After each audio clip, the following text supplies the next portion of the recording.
లంచం తీసుకుంటూ ఓ అధికారి ఏసీబీ అధికారులకు రెడ్ హ్యాండెడ్ గా పట్టుబడిన ఘటన జగిత్యాలలో జరిగింది. కలెక్టరేట్ లోని ట్రెజరీ కార్యాలయంలో సీనియర్ అకౌంటెంట్ గా విధులు నిర్వర్తిస్తున్న రఘు ఏసీబీ అధికారులకు అడ్డంగా దొరికిపోయారు. కోరుట్లలో కానిస్టేబుల్ గా పనిచేస్తున్న వ్యక్తికి మంజూరైన సిపిఎస్ డబ్బులు విడుదల చేశారు.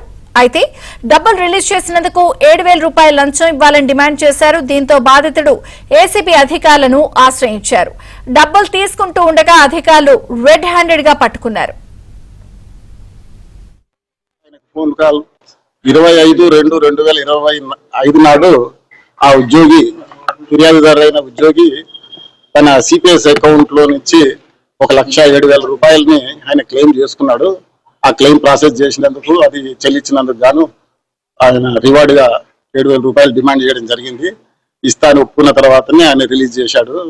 ఈ ప్రాసెస్ చేసినందుకు గాను ఆయన 7,000 రూపాయలు డిమాండ్ చేసి తర్వాత తరచుగా ఆయనకు ఫోన్ కాల్ మిస్డ్ కాల్స్ తోని ఫోన్ చేయడము, కాల్ చేసి పైసలు ఏమైనాయి అని చెప్పేసి ఆయన వెంటబడ్డము, ఇక ఆయన తీవ్రంగా వేధించినందుకు ఆ 7,000 రూపాయల కోసము బాధితుడు మమ్మల్ని ఆశ్రయించిండు. అన్ని ఆధారాలు సేకరించి ఆయన వేధిస్తున్న విషయాన్ని సేకరించి మేము ఉన్నతాధికారుల పర్మిషన్ తీసుకొని ఈరోజు ట్రాప్ చేసి పట్టుకోవడం జరిగింది.